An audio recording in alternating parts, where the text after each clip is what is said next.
Hello and welcome to all of you. My name is Shubham, and today we are going to start with the fourth part of our chapter 1 real number. The fourth part is about the irrational numbers. As we've already covered numbers and the fundamental theorem of arithmetic, today we are starting with irrational numbers. So in case of irrational number, first we'll study what are the operations. Operation क्या होते हैं sir? देखो, जब operation की बात करते हैं तो we are doing the addition subtraction of rational irrational number and irrational number. तो इसके आउटपुट्स क्या होंगे भी हम डिटेल में स्टडी करेंगे. उसके बाद हम सीखेंगे कि अगर हमारे पास में कोई भी इर्रेशनल नंबर है तो हम कैसे प्रूव करेंगे कि इर्रेशनल नंबर ही है. ठीक है, ये दो तीन चीजें बहुत इंपॉर्टेंट होने वाली है, इनको हम स्टडी करेंगे. आज हम पहले एक बार रिव्यू कर लेते हैं इर्रेशनल नंबर्स को. ध्यान से देखो, आपको ये तो पता ही है कि इर्रेशनल नंबर क्या होता है. इर्रेशनल नंबर ऐसे नंबर्स होते हैं जिनको हम p बाय q फॉर्म में नहीं लिख सकते हैं. ठीक है, तो अब p बाय q फॉर्म में p और q क्या होते हैं? इंटीजर्स. Very good. और वहां पर q की वैल्यू क्या होती है? Not equal to zero. ये बिल्कुल याद रखना बच्चों, बहुत काम की चीज है. तो p और q क्या होते हैं? इंटीजर्स. और q should not be equal to zero. अब अगर p और q इंटीजर्स हैं तो p बाय q फॉर्म क्या रेशियो होता है p एंड q का? सो अब ध्यान से देखो, क्या मैं ऐसा बोल सकता हूं the number which can not be expressed as ratio of integers? बोल सकता हूं ना, p और q इंटीजर्स है और p और q का रेशियो ही तो रैशनल नंबर होता है. So that's why it is ratio of integers. तो ऐसे नंबर जो इंटीजर्स के रेशियो में रिप्रेजेंटेड नहीं हो सकते, उसको हम क्या बोलते हैं? उसको बोलते हैं इररेशनल नंबर्स. इसके एग्जांपल बहुत सिंपल एग्जांपल हैं, जैसे आपका √2 हुआ, √3 हुआ, √5 पाई. ये सब के सब कैसे होते हैं? ये सब होते हैं इररेशनल नंबर्स. अब non terminating non recurring decimals are rational number. Irrational numbers, इसका मतलब क्या होता है? देखना बहुत सिंपल सा है. अगर मैं √2 की बात करूं तो √2 का जो डेसिमल एक्सपेंशन होता है ना, वो होता है आपका 1.414. इस डैश का मतलब क्या होता है? इस डैश का मतलब होता है कि नॉन टर्मिनेटिंग नंबर है, इसके फर्दर भी इसका डेसिमल एक्सपेंशन होगा. ठीक है, ओके. ऐसे ही अगर मैं √3 लिखूंगा तो ये बन जाएगा 1.732 सो ऑन. राइट, चलो √5 का भी बता देते हैं. √5 अपना होता है 2.236 सो ऑन.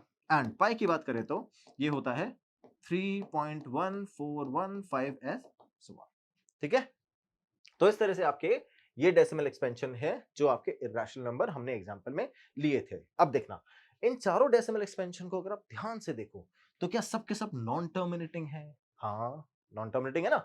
सब में हमने डैश लिखा है आगे, है ना, सबको सो ऑन तक रिप्रेजेंट किया है. इट मींस दैट कि जो भी डेसिमल एक्सपेंशन है ये कंटिन्यूटी में चलते आ रहे हैं, ये एंड नहीं होते हैं. इसलिए हम उसको क्या बोलते हैं? इसको हम बोलते हैं नॉन टर्मिनेटिंग.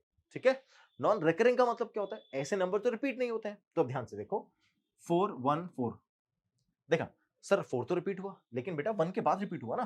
ध्यान से देखो, you won't find any pattern here. अगर 414 की बात करोगे तो आपको लास्ट में यहाँ पे 1 नहीं मिलेगा. अगर मिलता है तो you will get a pattern. ठीक है, और अगर दो जगह मिल भी गया तो थर्ड प्लेस में नहीं मिलेगा. ठीक है, तो अगर आपको कोई पैटर्न नहीं मिलता है ना, जैसे अगर आप ध्यान से देखो तो 10/3 अगर आप डिवाइड करते हो तो आपको क्या मिलता है? आपको मिलता है 3.3333, ऐसे सो ऑन चलता रहता है ना. तो हर बार 3 ही आएगा, आप कितनी बार भी डिवाइड कर लो. तो हम इसको लिख देते हैं 3.3 बार. ठीक है, अब ऐसे ही अगर मैं बात करता हूं √3 की, तो √3 को हम लिखेंगे 1.732. ठीक है, सारे नंबर डिफरेंट है. ऐसे ही 236 सारे डिफरेंट है, 1415. ठीक है, we are not finding any pattern है. तो जहां पर भी कोई भी पैटर्न नहीं बन रहा है, कोई भी नंबर रिपीट नहीं हो रहा है, उसको हम क्या बोलते हैं? उसको हम बोलते हैं नॉन रिकरिंग नंबर्स. तो आपके पास में non terminating non recurring number का अगर डेसिमल एक्सपेंशन आया तो आप उसको क्या बोलोगे? आप उसको बोलोगे इररेशनल नंबर. ठीक है, समझ गए इररेशनल नंबर क्या होता है? अब इन दोनों प्रॉपर्टी को आप अच्छे से याद रखना. सबसे पहला तो p बाय q फॉर्म नहीं होनी चाहिए. सेकंड, नॉन टर्मिनेटिंग और नॉन रिकरिंग डेसिमल एक्सपेंशन होना चाहिए. ठीक है, समझ गए? ओके. अब बनाते हैं सिंपल सी थ्योरम पे. एनसीईआरटी की थ्योरम है, ध्यान से देखना, और यही आपको लेके जाएगी प्रूविंग तक. तो इस थ्योरम को ध्यान से देखना. Okay, let p be a prime number. p कैसा है? Prime number. ठीक है, if p divides a square then p divides a as well. तो अब आपको क्या बोल रहा है कि p क्या कर रहा है? a स्क्वायर को डिवाइड कर रहा है, then p divides a as well. तो p a को भी डिवाइड करेगा, where a is a positive integer. a कैसा है आपका? Positive integer. तो अब देखो कैसे सॉल्व करेंगे इसको. बहुत सिंपल सा सॉल्यूशन है, ध्यान से देखते रहना. जब आपको साफ साफ गिवन है कि a square, p is a prime number, p is a prime number and a square where a is a positive integer if p divides a square. तो p आपको क्या कर रहा है? p a को डिवाइड कर रहा है. तो दैट मींस a स्क्वायर का कोई ना कोई फैक्टर होगा ना p. ओके, तो a स्क्वायर का फैक्टर p हो गया. ठीक है, ए स्क्वायर में इसके अलावा कितने फैक्टर पॉसिबल है, उसके लिए पहले ए के फैक्टर तो निकालें। तो अब देखो हम आते हैं सीधा ए के फैक्टर्स पे, पहले ए पे बात करते हैं। तो ए जो भी नंबर होगा अगर हम उसका प्राइम फैक्टराइजेशन करेंगे तो we will find prime numbers obviously, ठीक है। तो कितने प्राइम नंबर्स मिलेंगे हमको नहीं पता, तो let's say n prime numbers मिल जाते हैं मुझे, और वो सारे सेम भी हो सकते हैं और डिफरेंट भी हो सकते हैं, ठीक है। तो अब ध्यान से देखना, मैं ए को क्या लिख सकता हूं, मैं ए को लिख सकता हूं p1 multiply by p2 multiply by p3 multiply by p4 and so on, ऐसे कहां तक, pn तक। n नंबर्स में हम इसको रिप्रेजेंट कर सकते हैं, किसको रिप्रेजेंट कर सकते हैं हम, a को रिप्रेजेंट कर सकते हैं, ठीक है। तो अब ध्यान से देखना, ऐसे अगर मैं a स्क्वायर की बात करूं तो सिंपल, a स्क्वायर आपका a मल्टीप्लाई बाय a होगा, राइट। अगर a मल्टीप्लाई बाय a होगा तो जितने प्राइम फैक्टर्स यहां पर है क्या है, दोनों प्लेसेस पे आ जाएंगे ना। चलो प्लेस करते हैं, अगर ऐसा हुआ तो हम क्या करेंगे, देखो we'll be writing a square as p1 multiply by p2 multiply by p3 ऐसे सो ऑन कहां तक, pn तक। उसके बाद दूसरा फैक्टर किसका आएगा, सेकंड p का, और इसको हम लिख देंगे p1 p2 p3 और कहां तक लिखेंगे, वही pn तक। अब देखना जब इन दोनों का प्रोडक्ट करोगे, मल्टीप्लिकेशन करोगे सिंपल, तो क्या होगा, तो हम इसको लिखेंगे p1 square p2 square p3 square ऐसे सो ऑन कहां तक, pn स्क्वायर तक। किसको लिखेंगे हम, a स्क्वायर को। वेरी गुड, समझ में आ गया। अब देखना क्वेश्चन साफ साफ बोल रहा है, थ्योरम का स्टेटमेंट साफ साफ बोल रहा है कि जो आपका a स्क्वायर है वो p से डिवाइड होता है। दैट मींस a स्क्वायर के फैक्टर में p तो होना ही चाहिए, समझ गए। और हमारी फंडामेंटल थ्योरम ऑफ अरिथमेटिक क्या बोलती है कि every number has its unique prime factorisation, ठीक है। तो a स्क्वायर का भी तो एक यूनिक प्राइम फैक्टराइजेशन होगा, अगर ऐसा है तो उस यूनिक प्राइम फैक्टराइजेशन में कहीं पे p होना चाहिए। तो दैट मींस इस p1 से लेके pn तक कहीं पे तो p होगा। इसका क्या मतलब हुआ, इसका मतलब हुआ कि जो आपका a स्क्वायर है उसके जितने भी p1 से लेके pn तक फैक्टर्स हैं उनमें कोई एक फैक्टर आपका p होना चाहिए, ठीक है। लेट्स अज्यूम आपका ये वाली वैल्यूज, ये p1 आपका p है, कोई भी नंबर हो सकता है ना। लेट्स से p1 ही वो p है, तो आप कैसे लिखोगे, p square multiply by p2 square multiply by p3 square ऐसे सो ऑन कहां तक चलेगा, ये pn स्क्वायर तक। अच्छा ये जो p1 फैक्टर था ये किसी और नंबर का भी तो था, याद आया। ये जो P1 फैक्टर था वो यहां से थोड़ी a स्क्वायर का थोड़ी लेके आए थे हम, वो तो हम a के लिए लेके आए थे ना। देखो a के फैक्टर्स में था P1, तो जहां हमने इधर P1 को रिप्लेस किया है P से, तो वो सेम नंबर यहां भी तो रिप्लेस होगा। इट मींस a के फैक्टर्स में भी तो P अवेलेबल हुआ। सो हम क्या लिखेंगे, since a square divided by P, then a square must have it in its prime factorization, right? Prime factorization, factorization simple। तो अब क्या हुआ कि अगर p square a square divide हो रहा है किससे, p से, तो a स्क्वायर के प्राइम फैक्टराइजेशन में होना चाहिए ना। Okay, so a will also gets divided by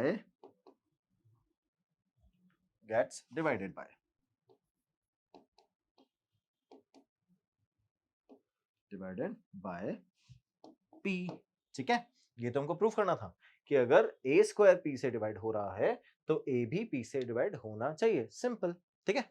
अब इसी का यूज करके हम प्रूफ क्या करेंगे, आपकी थ्योरम 1.3 कैसे प्रूफ करेंगे, देखो बहुत सिंपल सी थ्योरम है, ध्यान से देखते रहना। रूट टू आपको प्रूफ करना है irrational number, root two rational number होता है, हमको प्रूफ करना है रैशनल नंबर। अब इसको प्रूफ करेंगे हम कॉन्ट्रडिक्शन मेथड से, उसके लिए हमको अज्यूम करना पड़ेगा कि जो आपका रूट टू है वो कैसा है, रैशनल नंबर है। तो ध्यान से देखना, let to contrary under root 2 is a rational number, ठीक है। तो अब ध्यान से देखना, अगर ये आपका एक रैशनल नंबर है तो p बाय q फॉर्म में होना चाहिए। ओके, तो हम क्या करेंगे, तो हम लिखेंगे so under root 2 will be equal to p bye q, ठीक है। कैसा p bye q, where p and q are coprime. Coprime का मतलब समझते हो ना, को प्राइम का मतलब ऐसा पेयर ऑफ नंबर जिसमें क्या होगा, HCF 1 होगा, ठीक है, कोप्राइम, एंड जो आपका Q है will never be equals to 0, ठीक है। तो Q आपका 0 के इक्वल नहीं होना चाहिए और P अपॉन Q की फॉर्म में आपका रूट 2 रिप्रेजेंट हो गया। तो आपको क्या करना है, अब हम क्या करते हैं, Q को अदर शिफ्ट करते हैं, ठीक है। तो जैसे हम Q को अदर शिफ्ट करेंगे, ये हो जाएगा Q under root 2 is equals to P, ठीक है। अब देखना, टेकिंग स्क्वायर बोथ साइड, तो ये बन जाएगा Q square multiply by 2 is equals to P square. समझ गए? चलो मैं इसको ले लेता हूं इक्वेशन नंबर 1 और इसको लिख लेते हैं इक्वेशन नंबर 2। लिख दिया।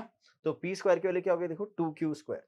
अभी हमने पढ़ा है अगर कोई भी नंबर पी स्क्वायर किसी एक पर्टिकुलर नंबर से, प्राइम नंबर से अगर डिवाइड हो रहा है, देन पी भी उसी नंबर से डिवाइड होगा। किया ना भी, that A square is divisible by P, then A will also be divisible by P. That means आपको ये क्या प्रूव करेगा, ये बताएगा हेंस 2 डिवाइड्स पी स्क्वायर, ठीक है। अगर 2 पी स्क्वायर को डिवाइड कर रहा है तो 2 पी को भी डिवाइड करेगा। लिख देते हैं, okay. Then 2 will also divide p, ठीक है। अगर 2 p को भी डिवाइड कर रहा है तो p के प्राइम फैक्टर्स में 2 होना चाहिए, फाइन। तो हम p को कोई ऐसा नंबर ले लेंगे जिसके प्राइम फैक्टर्स में 2 होगा। तो let's assume p is equal to 2c, किसके लिए, फॉर सम इंटीजर c, ठीक है। किसके लिए, किसी इंटीजर c के लिए। तो कोई इंटीजर ऐसा ले लिया हमने c जिसके लिए p को हम क्या लिख सकते हैं, 2c। अब ध्यान से देखना, जैसे हम इसका स्क्वायर करेंगे तो क्या ये P square is equal to 4c square हो जाएगा, और इसको मैंने लिख दिया इक्वेशन नंबर 3। अब देखो पी स्क्वायर की एक वैल्यू तो ये आ गई, सेम ऐसी पी स्क्वायर की दूसरी वैल्यू भी तो आई जो अभी हमने इक्वेशन से बनाई, P square is equal to 4c square, ठीक है। ध्यान से देखना, अब फ्रॉम इक्वेशन 2 एंड इक्वेशन 3 मेरे पास दो इक्वेशन आ गई, एक आ गई आपकी ये इक्वेशन, ठीक है, सेकंड वाली, और एक आ गई ये थर्ड वाली इक्वेशन। तो इन दोनों इक्वेशन का अगर मैं यूज करूं तो क्या दोनों में पी स्क्वायर के इक्वल है, ये वैल्यूज। पी स्क्वायर की वैल्यू 4c स्क्वायर इधर है, और देखो इधर पी स्क्वायर की वैल्यू 2Q स्क्वायर है, इक्वेट कर देते हैं। Then 2Q square will be equal to 4c square, ठीक है। रिड्यूस कर दो तो हो जाएगा Q square is equal to 2c square, ठीक है। बहुत सिंपल सा है। Let's write this equation as 4। अब ध्यान से देखो, क्या वही चीज फिर से आ गई जो लास्ट स्टडी करी थी, P square is equal to 2Q square, अब Q square is equal to 2C square. अगर ऐसा है, हमने एज्यूम किया है that C is are some integer, तो अगर Q square is equal to 2C square है, इसका मतलब क्या है, 2 divides Q square, then 2 divides Q as well, ठीक है। तो अगर Q स्क्वायर का एक फैक्टर 2 है तो Q का फैक्टर भी 2 होगा, सिंपल। ध्यान से देखना, तो अब Q का फैक्टर भी 2 आ गया अपना, Q स्क्वायर का फैक्टर भी 2 है। तो अब ध्यान से देखना, Q का फैक्टर भी 2 है और P का फैक्टर भी 2 है, तो P और Q में तो 1 के अलावा कुछ कॉमन होना ही नहीं चाहिए था, कोप्राइम नंबर थे, याद है ना।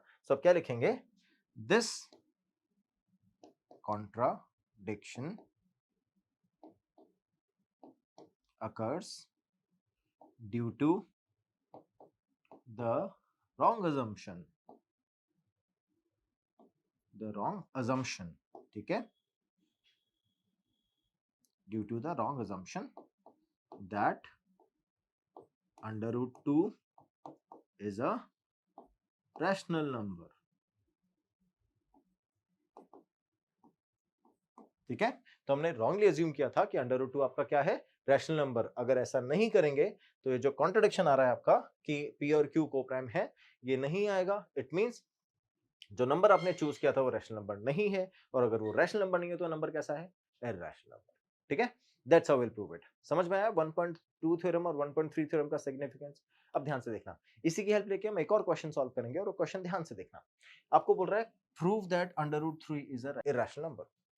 तो अब अंडर रूट 3 को इरैशनल नंबर प्रूव करना, अभी अंडर रूट 2 प्रूव किया है, सेम ऐसे अंडर रूट 3, जहां पर आपने 2 रखा था वहां 3 रखना है, जहां आपने 4 रखा था वहां 9 रखना है, दैट्स इट। कोई नई चीज नहीं है, सेम पैटर्न फॉलो करेंगे। तो ध्यान से देखिए, सबसे पहला स्टेप हम क्या लिखेंगे, सबसे पहला स्टेप अपन लिखेंगे लेट ये तो लिखा था ना वहां पर भी, लेट टू कॉन्ट्ररी, भूल गए ना? देखो, let to contrary under root 3 is a rational number. ठीक है, तो हम इसको क्या ले लेंगे, एक रैशनल नंबर ले लेंगे। जैसे हमने रैशनल नंबर ले लिया तो हम क्या करेंगे, हम लिखेंगे under root 3 is equals to P by Q, and P and Q कैसे होने चाहिए, पी और क्यू होने चाहिए को प्राइम। ठीक है, और क्यू की वैल्यूज कैसे होनी चाहिए, it should not be equals to 0। ठीक है, लास्ट टाइम भी लिखा था ना, देखो क्यू की value should not be equals to 0। ये बहुत इंपॉर्टेंट चीजें हैं बच्चों, ध्यान रखना और इसी पैटर्न में फॉलो करना, फुल मार्क्स मिलेंगे। ठीक है, आगे चले, चलो। तो अंडर रूट 3 की वैल्यू किसके इक्वल आ गई, पी बाई क्यू के, क्यू को उधर शिफ्ट कर दो तो ये बन गया आपका q under root 3 is equals to p. Simple, squaring करते थे बोथ साइड, तो ये बन गया आपका q square multiply by 3 is equals to p square. Equation number 1 simple. अब as 3 divides p square, then 3 will also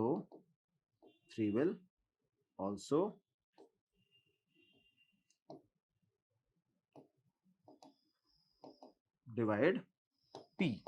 ठीक है, तो 3 p को भी डिवाइड करेगी, अगर 3 p को भी डिवाइड कर रहा है तो क्या होगा, देखो p will have some value c for some integer। कौन सा, c इंटीजर के लिए क्या वैल्यूज आ गई p की, p is equals to 3q। Let's taking the square both side, तो आप यहां करोगे p square is equals to 9, p square is equals to 9 c square. ठीक है, ये हमने लिख दिया 9c स्क्वायर, 9 को ढंग से बना देते हैं एक बार, ये लिख दिया 9c स्क्वायर। ठीक है, अब देखना एक p स्क्वायर की वैल्यू मेरे पास यहाँ पर है, ये रही फ्रॉम इक्वेशन नंबर 1, और ऐसे ही मैं यहाँ पर इक्वेशन नंबर 2 से भी बना देता हूँ। ठीक है, तो अब लिखेंगे फ्रॉम 1 एंड 2। ठीक है, तो 1 और 2 से हमने क्या देखा कि p स्क्वायर की दो वैल्यूज हैं, फर्स्ट वैल्यू आपकी 3q स्क्वायर और सेकंड वैल्यू है 9c स्क्वायर। ठीक है, तो अब अगर मैं q स्क्वायर की वैल्यू निकालूंगा तो वो आ जाएगी आपकी 3c स्क्वायर। ठीक है, और इसको मैंने डाल दिया इक्वेशन नंबर 3। यहां से क्लियरली दिखाई दे रहा है कि q स्क्वायर भी 3 के अंदर डिवाइड हो जाता है, तो हम क्या लिखेंगे, we'll write that 3 divides q square, hence 3 will also divide q। ठीक है, तो अब फिर से this contradiction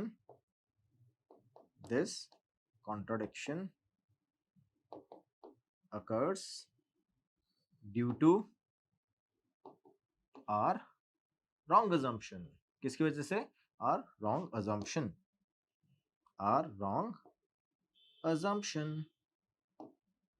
ठीक है, तो हमने जो रॉन्गली अज्यूम किया कि ये जो वैल्यू थी अंडर रूट 3 वो कैसी थी, रैशनल नंबर, और उसी की वजह से हमारा ये जो कॉन्ट्रडिक्शन आया कि p और q की वैल्यूज कोप्राइम नहीं आ रही हैं। ठीक है, इनके अंदर कॉमन फैक्टर आ गया ना, देखो 3, यहाँ पर भी 3 कॉमन फैक्टर आ गया, p में भी और q में भी 3 कॉमन फैक्टर आ गया। देखो p का भी, p स्क्वायर का 3 कॉमन फैक्टर था तो p का भी 3 कॉमन फैक्टर हो गया, यहाँ लिखा ही हमने। ठीक है, और ऐसे ही आपके जब यहाँ पे आपने सॉल्व किया तो q का भी एक 3 कॉमन फैक्टर आ गया, जबकि ये नंबर कैसे होने चाहिए थे, कोप्राइम, और कोप्राइम में कितने कॉमन फैक्टर होते हैं, सिर्फ 1। कौन सा, 1। ठीक है, समझ गए ना? That's how we can say that this contradiction occur because of the wrong assumption we have taken that root 3 is a rational number, otherwise it is a irrational number। Clear? समझ में आ गया? बहुत सिंपल क्वेश्चन था। अब देखना, अब आते हैं कॉम्बिनेशन ऑफ क्वेश्चंस में। तो इसमें क्या होगा, 5 माइनस रूट 3 की वैल्यूज हम प्रूव करेंगे। क्लास एग्जाम में जब आपको क्वेश्चन मिलेगा ना तो उसमें क्लियरली मेंशन होगा that 5 minus root 3 is a rational number, आपको प्रूव करना है where root 3 is a irrational number. Question में आपको गिवन होगा that taking root 3 is a irrational number, तो डोंट वरी, यहां पर हम अज्यूम करेंगे कि रूट 3 आपका क्या है, इरैशनल नंबर है। एनसीईआरटी भी इसी तरह से सॉल्व करती है। ठीक है, देखना ध्यान से क्या करना है। फिर से मेथड सेम है, सॉल्यूशन सेम है, बस एक छोटी सी चीज इन्वॉल्व हो जाएगी, वहीं से थोड़ा सा पैटर्न चेंज होगा, अदरवाइज पूरा सॉल्यूशन सेम है, ध्यान से देखते रहना। तो आपको क्या करना है, show that 5 minus root 3 is a irrational number. तो आप क्या करोगे, आप लिखोगे लेट टू कॉन्ट्ररी, ये तो देखो लेट टू कॉन्ट्ररी तो एज इट इज लिखना है, बिकॉज क्यों, यहां पर भी मेथड ऑफ कॉन्ट्रडिक्शन ही यूज करेंगे ना। Let to contrary 5 minus under root 3 is a rational number, तो we'll write it is a rational number। तो अगर ये rational number है कॉन्ट्री फिर से लिख देता हूं, चलो ठीक है।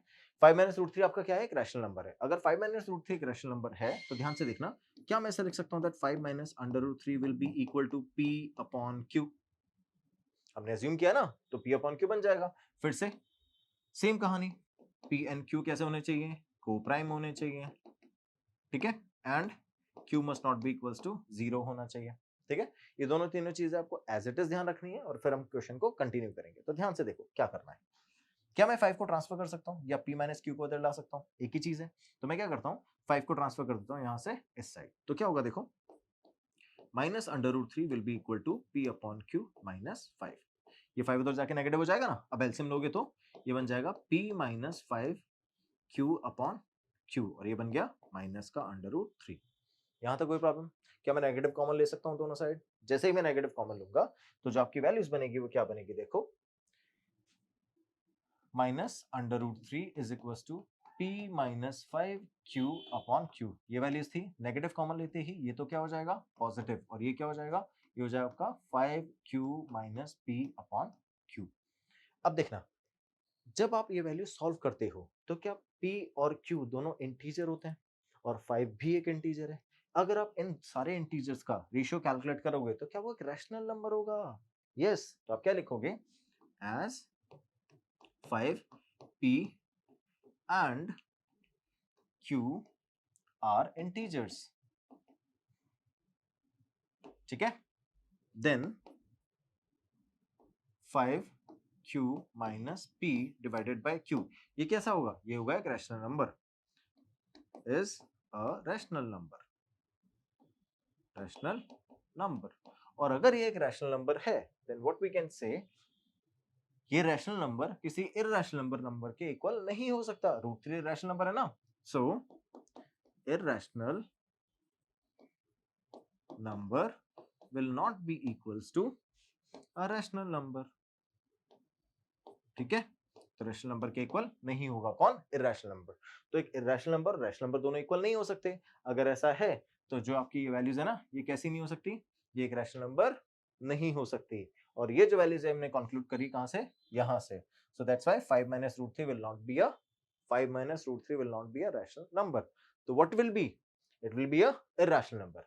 तो will be hence this contradiction, ये कॉन्ट्रडिक्शन है ना, this contradiction arises, this contradiction arises due to the wrong assumption we made, due to the wrong assumption we made, ठीक है। what the wrong assumption we made, that 5 minus root 3 is a rational number, so what it will be, it will be a irrational numbers, so hence 5 minus under root 3 is a irrational number। तो 5 minus root 3 क्या होगा, 5 minus root 3 अपना एक irrational number होगा। That's it, clear, समझ में आ गया? बहुत सिंपल सा मेथड था ना। यही प्रोसेस आपको याद रखना है और इसी प्रोसेस का यूज करके मल्टीपल क्वेश्चन सॉल्व करने हैं। चलो एक और क्वेश्चन देखते हैं। नेक्स्ट क्वेश्चन आता है आपका एग्जांपल नंबर 7। क्या बोल रहा है ये बोल रहा है 3 रूट 2, ठीक है। आपको आपकी बार 3 रूट 2 शो करना है। देखो हमने नॉर्मल इरेशनल नंबर ले लिया with a single rational number with a single under root, उसके बाद हमने कॉम्बिनेशन लिया है रैशनल और इरेशनल नंबर का। अब ये combination they are in the product right now. So अब ध्यान से देखो, इसके सॉल्यूशन पे आते हैं। फिर से फर्स्ट स्टेटमेंट तो सेम ही होगा, let to contrary that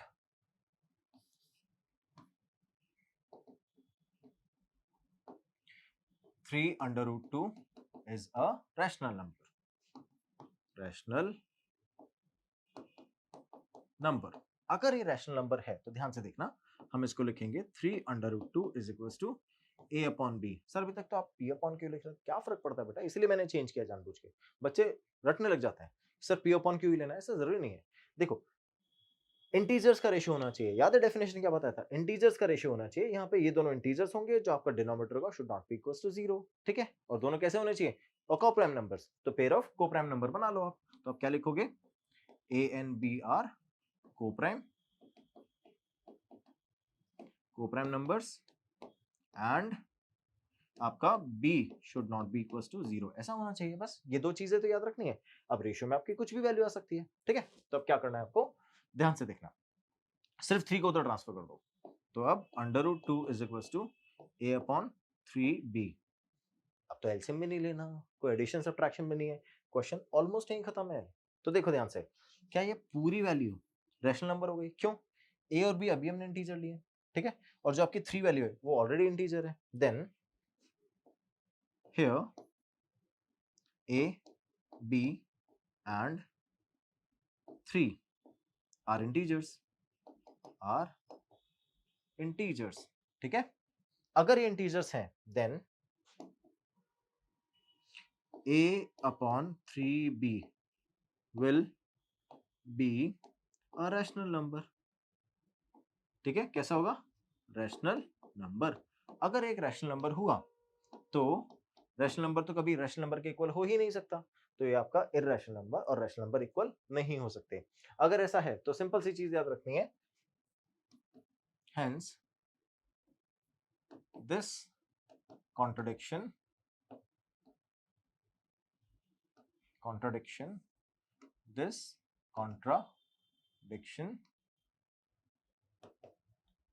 arises due to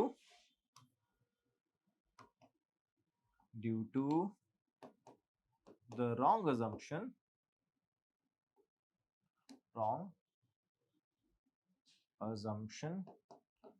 we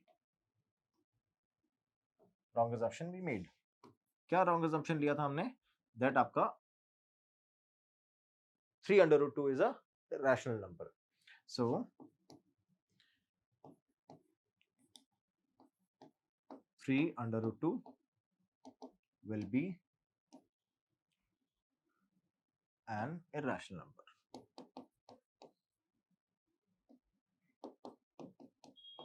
irrational number, ठीक है। तो 3√2 कैसा हो जाएगा, irrational number हो जाएगा। सिंपल से क्वेश्चन है, सिंपल से मेथड है। स्टार्ट करें नेक्स्ट क्वेश्चन पे। अब ध्यान से देखना, आज हमने सीखा क्या क्या है। आज हमने सबसे इंपॉर्टेंटली सीखा है, देखो इररेशनल नंबर क्या होता है, ठीक है। सबसे इंपॉर्टेंट इररेशनल नंबर सीख लिया, इररेशनल नंबर क्या होते हैं, फिर उसकी प्रूविंग सीख ली है ना, उसके बाद उसके ऑपरेशन सीख लिए, ठीक है। ये दो तीन चीजें सीखी है। अब देखो प्रूविंग कंप्लीट हो चुकी है, इररेशनल नंबर कंप्लीट हो चुके हैं, और इररेशनल नंबर से रिलेटेड जो ऑपरेशन है वो भी कंप्लीट हो चुके हैं। तो आज जो दोनों तीनों चीजें हमने कवर करी है उसका यूज करके आपको एक्सरसाइज के क्वेश्चन सॉल्व करने हैं, ठीक है। नेक्स्ट वीडियो में हम एक्सरसाइज के क्वेश्चन सॉल्व करेंगे और आप सब लोग मेरे साथ साथ क्वेश्चन सॉल्व करेंगे, जिससे हम लर्निंग आउटकम को बेटर यूटिलाइज कर सकते हैं। समझ गए? चलो, आज की जो वीडियो है उसमें थोड़ी बहुत इंपॉर्टेंट चीजें हमने डिस्कस करी हैं। उन सारे इंपॉर्टेंट चीजों के ऊपर बेस्ड मैंने एक छोटा सा असेसमेंट बनाया है। आप उस असेसमेंट को ध्यान से देखो और उसमें जितने भी क्वेश्चंस हैं उन सब क्वेश्चंस को अपने लेवल पे सॉल्व करने की कोशिश करो। अगर आपको कोई भी प्रॉब्लम आती है डोंट वरी, मैं उसके बाद भी एक्सप्लेन करूंगा, so that we can go through the exact answers, ठीक है।